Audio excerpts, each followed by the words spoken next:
Welcome back to school and welcome to the Office of Educator Effectiveness webinar. We're very happy to be here to give you an overview of the performance evaluation system. My name is Emily Callies-Kuzelbush and I'm here at Court Street. We're going to show you a PowerPoint. We're going to take some scheduled breaks during which times you can send us your questions and we'll let you know how to do that. So what we're going to do today is give you an overview of the system and to talk about some of the key changes in this performance management system. We're going to talk about the rubric, which is at the foundation of the entire system, and we'll talk about the 5 steps of this evaluation cycle, as well as the online system that you'll be using this year as you complete the evaluation process. We'll talk about the different types of educator plans and rating, and we'll talk about some things that you'll be doing in the next month as you start this evaluation system. We have a number of different ways that you can ask questions throughout this time. You can text your questions to this address. You can tweet. You can also submit them to Poll Everywhere, which is at this website specified.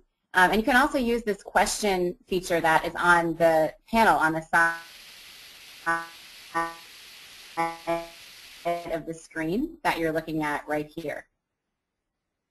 Or you can gather your questions and send them to us.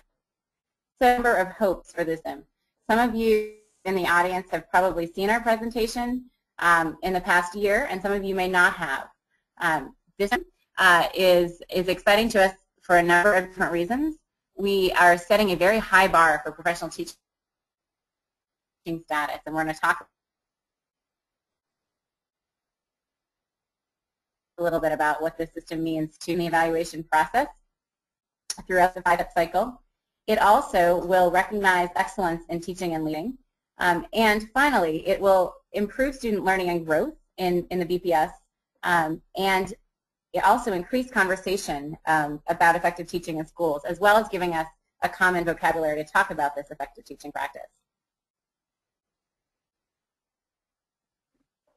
We like to say that this implementation of this performance evaluation system, if we are able to use the system to be successful in these 4 priority areas that BPS has articulated. These 4 priority areas are in the middle of the slide, and they're ones that I'm sure that you and your schools are already engaged in. One is involving family, students, and partners in the work that you do in the classroom school. The second one is about teachers and principals and all educators' professional growth and evaluation. The third one is one that many people are doing in their schools in teams or as individual teachers using data to differentiate instruction. And finally, this last priority, increasing academic rigor, also involves the shift to the Common Core standards that we're all undertaking this year as well. So our objectives for today are focused around giving you an overview of this new 5-step cycle, which involves self-assessment, goal setting, implementing the plan, formative assessment and evaluation, and summative evaluation. Along the way, we're going to talk about the 4 standards of effective teaching that are specified in the state regulations, and we're going to talk about the rubric that is based on these 4 standards. Also, as I said earlier, we're going to talk at the end about the different types of educator ratings and growth plans. So this system is based on state regulations that we must implement this year. Implementation plans for this year have been informed by lessons that we've learned last year when we implemented at the 11 schools in Boston that are designated as turnaround schools. So near the end, we'll talk silly about how your previous evaluation ratings will translate to this year's plans. But I just want to stress that this is part of the state regulations from Massachusetts from June of 2011. As I said earlier, we have 4 priority areas for the district's work, and they are listed here. They are the same ones that I just went through on the previous slide. So as most of you know, Massachusetts applied for and was accepted in the Race to the Top for Race to the Top funds, and implementing this new evaluation system is part of the new state regulations that were passed in June of last year. So the system that we're talking about today is very, very closely aligned with the state's model system. What we're doing through this system is working as a district to develop common expectations through rubrics. Some of you may have seen these rubrics. We have rubrics that are for teachers, for administrators, for central office personnel, for speech and language pathologists, for the superintendent to use. And this is one of the exciting features of the program. So to go a little bit more closely into the overview of this new evaluation system, we can talk first about what has existed in the past. Past performance evaluation systems, both in Boston and across the country, have typically had numerous flaws, and you may have read about these in different reports that have come out recently, both in the news and through research organizations. Often there are inconsistent expectations for teachers and for evaluators across the system, and part of that is, as we've been saying, there hasn't been a common definition for what is expected practice. What are you expected to do in your classroom as a teacher? What does an evaluator want to see? That type of thing. There's also been, in many different systems, a lack of a system of comprehensive evidence collection. So we're going to talk about that. What is evidence? What is your responsibility as a teacher? What is your evaluator's responsibility? And finally, one of the things that we're most glad to see in the state system is that there is a place for the educator's voice in this process, and basically all 5 steps of the process. So in order to address these common flaws, what's new in this system is that there is, as we said, a rubric for effective teaching at the center for teachers, and for administrators they have their own rubric. There's a 5-step cycle for evaluation that all educators follow, no matter what their position in the system is. We have an online system that has been developed here at BPS in-house that will help us organize all of this information. And there are also 4 performance levels and 4 educator plans that we'll explain at the end. So this first change is a move from the 8 dimensions of effective teaching, which we've had in the district about 10 years or so, to the new state standards. There are 4 standards for teacher practice. These 4 standards are not brand new. Created, the state did a very thorough crosswalk for looking at all of the different types of evaluation systems that exist, and they basically just package the dimensions a little bit differently, and they make it a little bit more simple in that there are 4 standards rather than the 8. If you look at this slide on the right, you'll see 2 asterisks on standards 1 and 2, curriculum planning and assessment, and teaching all students. These asterisks are there because they indicate somewhat of a weighting on the system. A teacher or any educator must be rated proficient at least proficient in standard 1 and standard 2 in order to obtain a or exemplary at the end of the year. Something else we want to point out here on this slide is that, as I mentioned, this evaluation system applies to both teachers and all administrators. And along with the 4 new teacher evaluation standards, there are also 4 principal or administrator standards, and those are on the right side of this slide. If you look at the administrator standards, there's instructional leadership, management and operations, family and community partnership, and professional culture. There's an asterisk on number 1 for the same reason, as I just explained with the teachers, in that administrators must be rated at least proficient on standard 1 in order to be rated proficient overall. So the second key change is that there's a 5-step cycle that follows each educator as they are evaluated. Previously, as I mentioned earlier, there's often just a one-shot observation, one-shot evaluation, where perhaps an evaluator has seen a teacher at one point in their year, captured some information, and packaged it as an evaluation, and that's their summative evaluation. What this state system does is add some more steps to the cycle. The cycle begins with a self-assessment by an educator that is informed by the work that their school has done, that their school's leadership has done, that they've done with their administrators in thinking about where their school is going to focus. Then after they've self-assessed, educators set goals that are then approved by the evaluator, and they develop a plan to follow for the length of the evaluation cycle. This bubble that says implementation of the plan essentially indicates that teachers teach, they interact with families, with community, they do all of the work that they've always done, and along the way they collect evidence that match with those 4 standards that we just showed you, as well as with their goals that they've set. And their evaluators also setting evidence during this time as well. Halfway through this cycle, there's a formative assessment or a formative evaluation, which is essentially a check-in, so that the educator has a sense of what the evaluator, what feedback they have on their practice. And at the end of the cycle, there's a summative evaluation where the educator gets a rating on each of the 4 standards, their progress toward each of their 2 goals. So change number 3 is our online system that we've developed here in-house at the Boston Public Schools, which will capture all of the information that you collect and that your evaluator collects throughout this evaluation cycle. If you can see the screen from where you're sitting, the homepage of the EDFS, the Employee Development and Feedback System, has on it an icon for each of the steps of the cycle and each of the things that the educator and the evaluator will be doing during the length of this cycle. We're going to get into that a little bit more as we go through the different steps.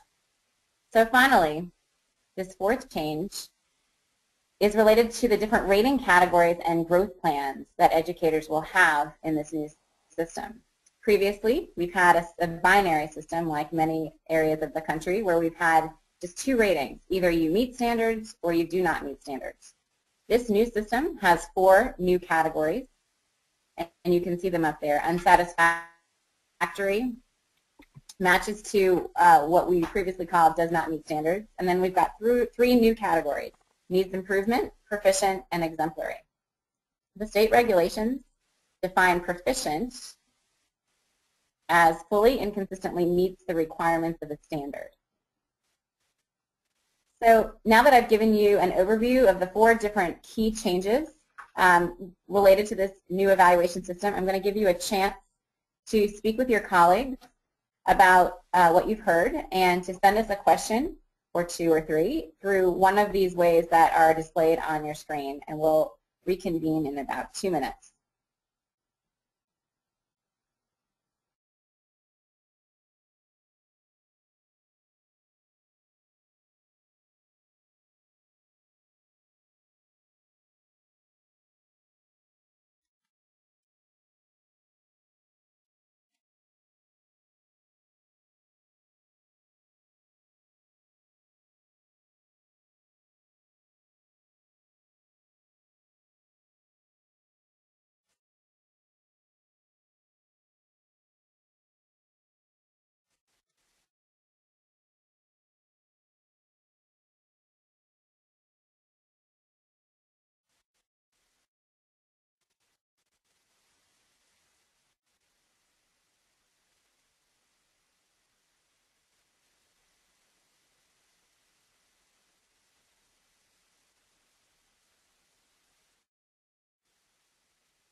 Okay, we're back. Please continue to send questions in and we'll answer them at the end. All right, what we're going to do now is spend a little bit of time on the rubric of effective teaching, which, as I said earlier, is at the foundation of this entire system for teachers. And also, just to reinforce, there is a rubric for administrators, and it's well aligned with the teaching rubric, and we'll talk a little bit more about that in a minute. So back to the teacher standards. There are 4 standards: curriculum planning and assessment, and teaching all students, which are weighted, and a teacher must be rated at least proficient on those 2 in order to be rated proficient overall. Standard number 3 is family and community engagement, and number 4 is professional culture. What you're looking at right now is what we call the teacher rubric at a glance. You look across the top in the dark blue boxes, you've got standards 1, 2, 3, and 4. And then going down vertically, you have what we call indicators and elements under those indicators. For example, if you look at standard 1, curriculum planning and assessment, the first indicator is called curriculum and planning, and then there are 4 different elements underneath that indicator. When we talk about the rubric and talk about using the rubric in conversations at your school level, we're often talking about the element level. It's 1, 2, and 3, and 4. Subject matter knowledge, child and adolescent development, rigorous standards-based design, and unit design, and well-structured lessons. This slide here just reinforces what I was just about the vocabulary when we're talking about a rubric. The standard is the broadest sense of the category of effective teaching. So, for example, this is curriculum planning and assessment. Then the indicator breaks it down a little bit into kind of a medium-sized chunk, and then the elements get very specific about effective teaching practice. What you'll also see is that there are 4 different rating categories that range from exemplary on the right, then proficient, needs improvement in the middle, and unsatisfactory on the left. The proficient language here we've bolded because when we have conversations about the rubric, often we use, as the state defines, proficient as fully and consistently meeting the standards. So that's the language that we focus on. So the purpose of this rubric is not to have an evaluator, have it in the classroom, and use it as a specific observation tool. It's something that is used over time to talk about a teacher's practice over time and to help develop a consistent shared understanding of what this proficient performance looks like in practice. We hope that you'll use it in conversations with your administrative staff and with other teachers, maybe during your common planning time, maybe during staff meeting. Because we've seen in turnaround schools that teachers and administrators can really focus on language in the rubric and make it real for their school sites. So we're going to pause again. This time, find somebody near you, and if you can, if you're with other people, and turn and talk about what I've just shared about the rubric, and if it results in questions that you can share with us, please feel free to send them our way. So we'll be back in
Okay, we're back.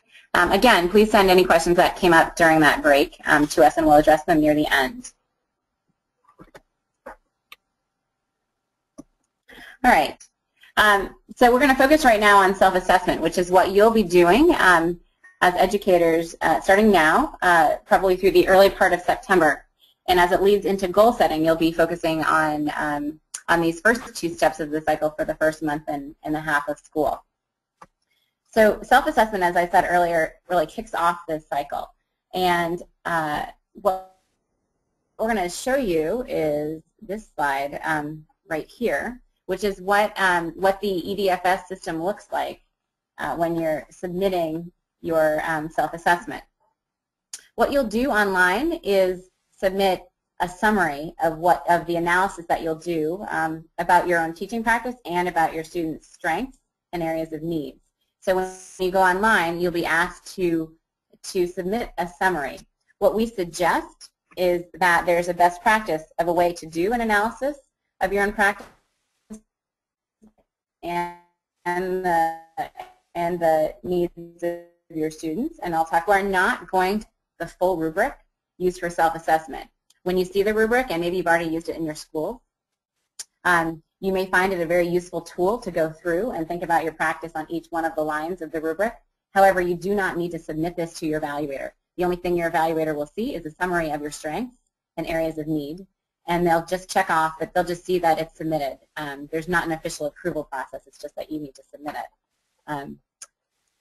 These are examples of the state forms that basically outline a best practice of a self-assessment. We suggest that you first do an analysis of your students' learning, growth, and achievement, whatever data you have available to you on the students that you have in front of you or that you will have in front of you on Thursday this semester. This analysis will help you think about where you want to focus. We also suggest that schools have conversations before this point that involve both school leaders and teachers, all educators in the school, about what the school-wide focus and priority areas are. And that these conversations will further narrow this analysis, which will help you be very focused in the goals that you will then set.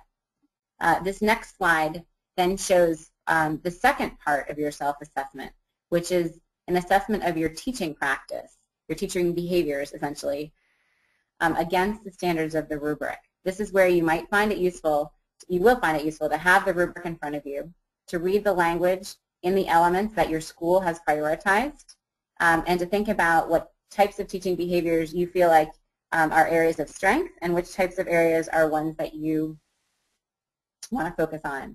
We suggest that that the second part of the self-assessment teaching practice be directly linked to that analysis of student learning. So for example, if you're back here on this first part of your analysis and you've identified a specific area that your students in your classroom and probably school-wide need to improve, that you think about which teaching behaviors here in part 2 are going to be most likely able to help you make a dent in that goal and increase student learning. So this self-assessment process needs to be completed by October 1st. And the fact that you're on this webinar means that you're already thinking about it. We suggest that you take some time as soon as possible in September to get that student data, to think about what are your students' needs, and then as a result, where are some areas that you as a teacher and a staff can focus, and then to log on to the EDFS to enter that summary into the self-assessment part of the system. Okay, we're going to do one more quick minute and a half break to think about if you've got any questions about self-assessment, since this is a process you'll be going through very soon. Please send them to us.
Okay, so again, thanks for sending questions, and we'll get to them near the end.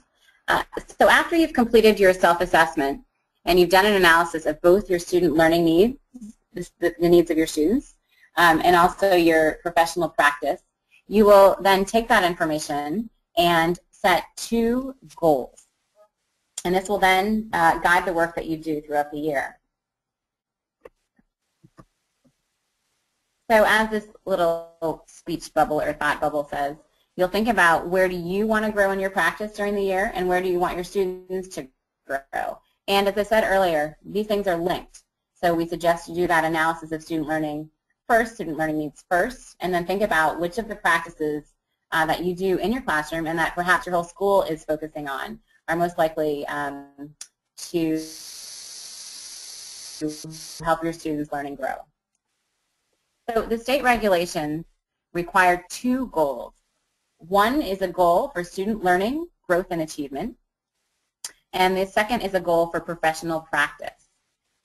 This first goal for student learning is based on that analysis, and you should use baseline student data when you are actually writing the goal. You'll have that baseline data because you'll have done an analysis of your students' data. And then, as I keep saying, your goal for professional practice will link to the needs of your students, either in your classroom or in your school as a whole.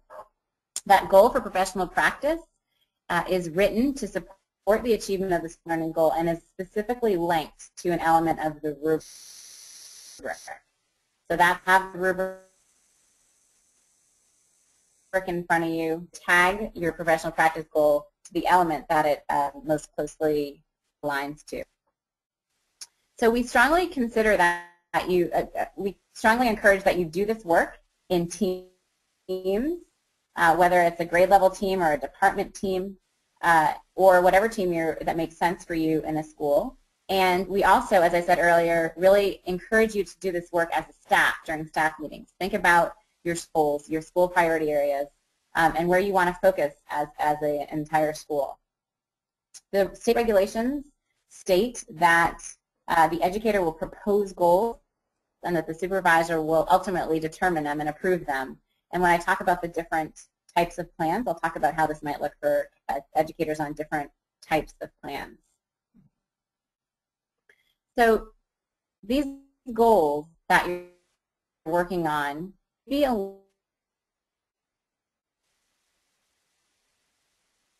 aligned with team members and also your school leadership team. The school vision and priorities should we do so that we're focused and can focus our resources in the same areas that we believe are most important for teacher practice and student learning.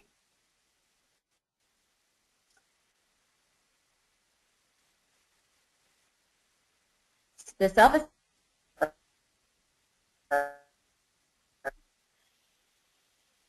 so we'll talk about that I've encountered before in different areas of we'll use the acronym SMART, often using different words. The words that are state words, specific, measurable, and attainable, which we believe are very important, which are results focused and time bound. When you're writing your goal and when your evaluator is looking at your goal, we want you to make sure that your goal is written very clearly so that both you and your goal. So often when you think about things that you want to attain in your classroom, goals that you have for your own practice, you're thinking about huge pieces of work, and you're thinking about all that you need to do as a teacher, all that's on your mind. When you're writing goals for the purpose of evaluation, you need to be very narrow and specific so that we can make sure that we can measure it. So when you're online on the EDFS, there is an icon that specifically says goals. And you will click on this icon, and that's where you will propose your student learning goal and your professional practice goal. The online system allows you to have an online conversation with your evaluator. It does not substitute for real face-to-face conversation, but what it does allow you to do is to submit your goals online. They go to your evaluator, and then your evaluator can read them, send you back some feedback if necessary, and send them back to you. So on the online system, you're going to see that there's some space where we have put some templates for goal writing that you may choose to use or you may not use, and we'll show you that when we get actually the next slide. So once you've clicked on the goals icon on EDFS, you will see a place to put your first goal, which here is a student learning goal. And the system asks you to tag the subject of your goal, whether it's literacy or math or something else, and then also the assessment that you're using to measure that goal. Then here in the detail box is the template that I just mentioned that you are welcome to use or you can ignore. When we implemented this system in the turnaround schools, we found that teachers appreciated having a basic format that they could use, because if you follow this format, you're touching on at least all of those aspects of SMART that I just covered. So you can see that this template asks you to specify the baseline based on the fact that some type of data about your students. My goal is that by a certain time, and then you're specifying where your students will score on that same assessment or a similar assessment. So we've mentioned these ratings already, and we've also mentioned that your ultimate overall rating is based on a number of different things. You're going to be rated your progress toward meeting these two goals, along with a rating on each of the 4 standards: curriculum planning and assessment, teaching all students, family and community engagement, and professional culture. So as you can see, if you set a goal that ultimately you do not exceed or meet, it's one part of a puzzle, one part of these two different pieces of rating.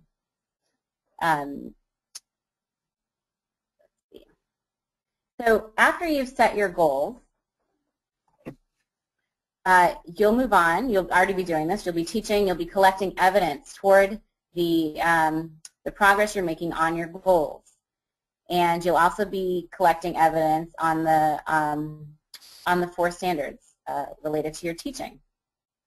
Depending on the length of your evaluation cycle, halfway through, you will have a check-in with your evaluator, which will be either called a formative assessment or a formative evaluation.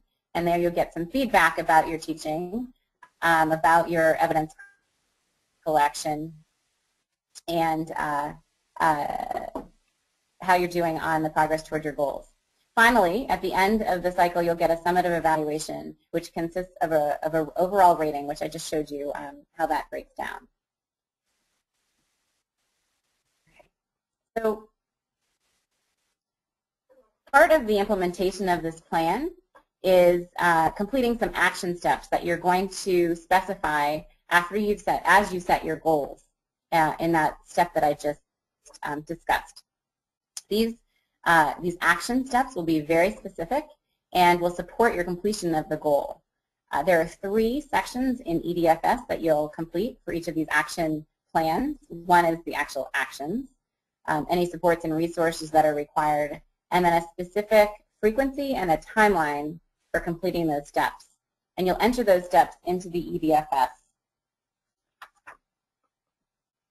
So during this implementation of the plan, you will be collecting evidence and your evaluator will be collecting evidence.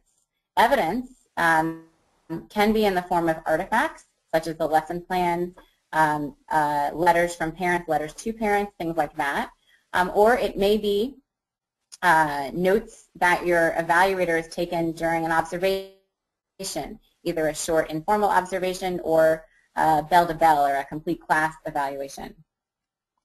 This evidence, we like to say, should be robust, meaning that it may address multiple areas of the rubric, maybe have the evidence for more than one of the standards, or maybe towards a goal in one of the standards. Okay. Currently, we're developing an observation tool that will allow evaluators to collect evidence and then upload it to the system. It will be tagged in the system So every time you upload a lesson plan or another artifact, you'll tag it to which standard you believe it illustrates or which goal it's related to. And for example, if you do not have an actual artifact, but you are keeping a piece of paper that you're not able to scan into the system, you will still tag it in the system so that it's logged, and it will be used as evidence as part of your evaluation. So what you have here also on this last bullet, it specifies that the feedback that you're given from an observation may only be used in either a formative or a summative evaluation if you, as a teacher, receive that feedback within 5 days of the observation. So your evaluator will have to upload that evidence within 5 days in order for it to be used. So here's another graphic of the 5-step cycle. As I've said before, halfway through this cycle, you'll have this formative check-in, this assessment or evaluation. How am I doing in relation to my goals? And at the end, the summative evaluation information. How did I do this cycle? What should I work on next? What worked? What didn't work? All of the information will feed into your self-assessment for the next cycle. So an educator is always in some point in this cycle during their career. There's no on evaluation year and then off evaluation year. You're just continuously cycling through this process. So we want to show you the EDFS screenshots for what the actual evaluation process looks like. So you'll see, people like to know what does it look like when I get an evaluation, and evaluators like to know what's it going to look like when I write one. So if you can see from where you are, you've got icons across this EDFS screenshot, the goals, the standards, the prescriptions, if any, depending on the rating, some comments, and then you'll see an overall rating as what your evaluator will do progress toward the goals that you've entered, which is in the top and kind of the middle part of the slide where it says goals. And then they'll also give you a rating on each of the 4 standards, and then that's on the bottom of the slide. The goals that you're entering, you'll have tagged them as whatever type they are, either student learning or professional practice, whether they're an individual or a team goal, and then you've actually written the goal. You'll get 1 of 5 ratings on a goal, ranging from did you exceed progress that you expected, or down to the fact that you didn't have enough evidence to collect toward your progress, or that you did not meet the goal. The standards on the ratings on the standards are either exemplary, proficient, needs improvement, or unsatisfactory. So your evaluator will rate your progress on the goals as well as your progress on the standards. This screenshot shows what you'll see when you are essentially signing off. There's no paper throughout this entire process. Everything is online, which means that you need to be very careful to check your BPS email. You'll get a notice when your evaluator uploads evidence or does some work on your evaluation online. And your evaluator, likewise, will also get a notice when you have entered in evidence or submitted self-assessment or goals. The next thing we want to do is to talk about these 4 different types of plans and the 4 different ratings. Earlier I had pointed out that there are now 4 rating categories: unsatisfactory, needs improvement, proficient, and exemplary. And the state regulations specify that the type of educator plan that an educator is on is directly related to what their previous rating was. So what I'm showing you is a slide that explains in general how the type of plan is determined. After I go through this, I'm going to specifically move to how we're going to transition to this new system. But in general, the state specifies that if you are an exemplary, if you've had a rating in the past, the most recent evaluation as exemplary or proficient, you are placed on a self-directed growth plan for either 1 or 2 years in duration, and that length is decided by your evaluator. For teachers who have been rated needs improvement, they are on a directed growth plan. The regulations note that they are up to a year in length, and that educators on a directed growth plan cannot stay on that plan for more than a cycle. They either need to move up to proficient rating or down to an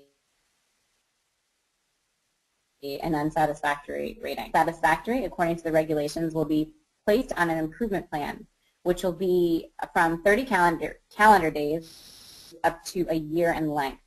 Teachers cannot stay more than one cycle on an improvement plan. They must move up.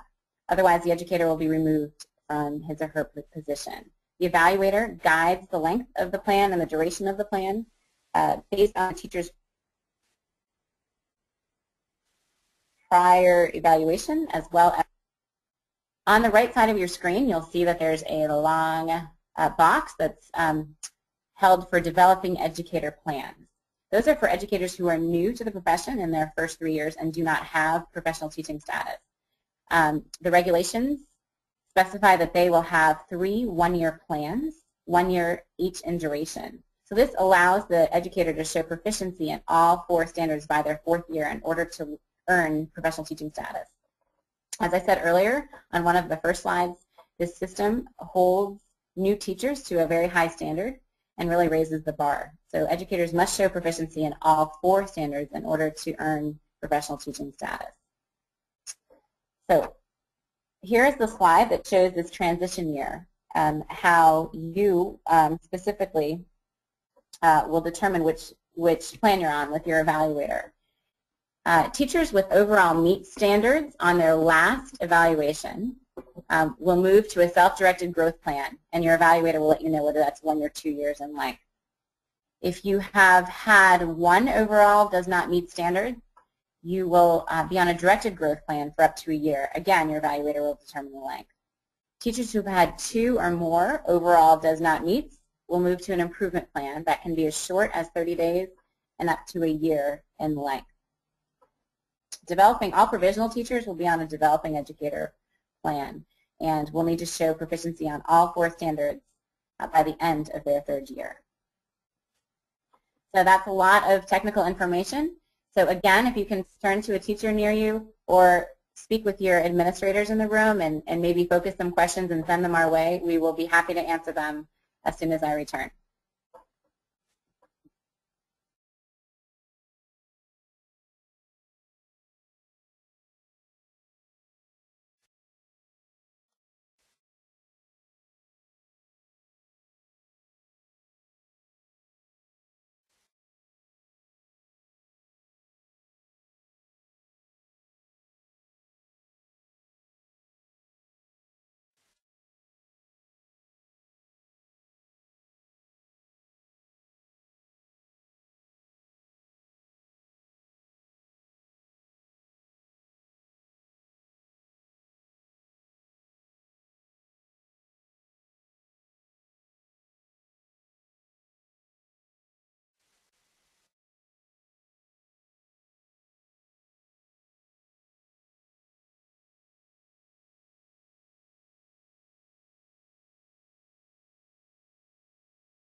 Okay, we're back, and I'm going to answer the questions that have come in. The first question says, so we need to be keeping evidence for both of our 2 goals and our 4 standards.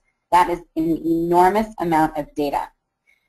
So our answer to this question is that the system was designed to be an easy submission for these pieces of data that you are submitting. And we suggest that you are submitting only a representative sample of whatever it is that your artifacts are. For example, if you are collecting, if you're looking at lesson plans as part of your evidence, only submit a couple lesson plans that you believe best show your progress, either on these goals or on the 4 standards.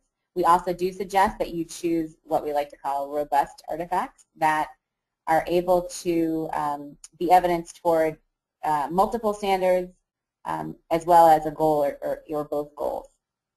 Finally, I did mention this earlier, but if you are unable to actually physically scan or upload the evidence into the online system, you can keep a binder where you put these pieces of paper, but you still need to tag them in the system as evidence, even if you don't have the actual artifact there, and explain why you have collected it. Other questions people have had are about privacy on the online system. The system is very secure. You have access to it. Your evaluator has access to it. If your evaluator is not the principal, then your principal also has access to this, as well as your principal supervisor, who is an academic superintendent, and the superintendent's office, as well as a person in HR and in our office. These are very similar to the way that evaluation access has worked in the past. Another question is everyone evaluated under this new system? The state regulations specify that every educator who has a license from the state is to be evaluated under this new system, which means that teachers and administrators are, speech-language pathologists are, occupational therapists and physical therapists are not, nurses are. If you are wondering if you fall in one of these categories, you can go on to the State Department of Education's website, which we'll show you in a minute, and check to see if your license is submitted by the state. And if it is, then you are evaluated under it. Finally, one other question. One of the boxes that is a possible category for tagging your goal says MCAS. MCAS is an appropriate measure for some school-wide goals that you all may set. However, it is not an appropriate assessment tool for your goals on a teacher level because you do not have that MCAS data if you are an MCAS grade and subject, often by the end of your evaluation cycle, so you cannot know whether you've met your goal. So, so this is not an option for teacher level goals. Thank you very much for submitting these questions. We have up on our website, I'll show you right now, up on our website, which is this educatoreffectivenessweebly.com, some more questions that people have asked under the FAQ section. The website is organized by step of the cycle so that you can go and look specifically at self-assessment and goal setting, since that's what you're focused on now. You can also look at the other sections. You can look at some suggestions we have for artifacts, examples that you might collect, and you can look at some examples of goals that we have there. On this slide, you also see that we have Massachusetts Department of Elementary and Secondary Education's evaluation site. Since this system is regulated by the state, you can look under their evaluation page, which is here, for their rubrics and any guidance that they have. Finally, this email address in the middle of the page comes directly to our office, and we are happy to answer any questions that you have. This slide shows you the names of the people in our office, and any one of us is happy to answer questions about this process, either at your whole school, at the whole school level, or if you've got specific questions if you're a teacher. So here are some of our suggestions for what you're doing now and what you may do in the next couple weeks as you prepare for the school year in regards to evaluation. Hopefully you'll be using the rubrics as a staff and as a teaching team to think about how it specifically relates to your practice. And we also hope that very soon, if you haven't already, you're thinking about what goals might be appropriate, both for student learning and professional practice. We strongly encourage you to think about team goals and to think about how you can use your common planning time and other time together, other collaborative structures to focus on which priority areas you have as a school and as a team. And again, please feel free to reach out to us at this email address, and we're happy to answer any other questions you may have. Thanks very much for joining us, and have a great school year.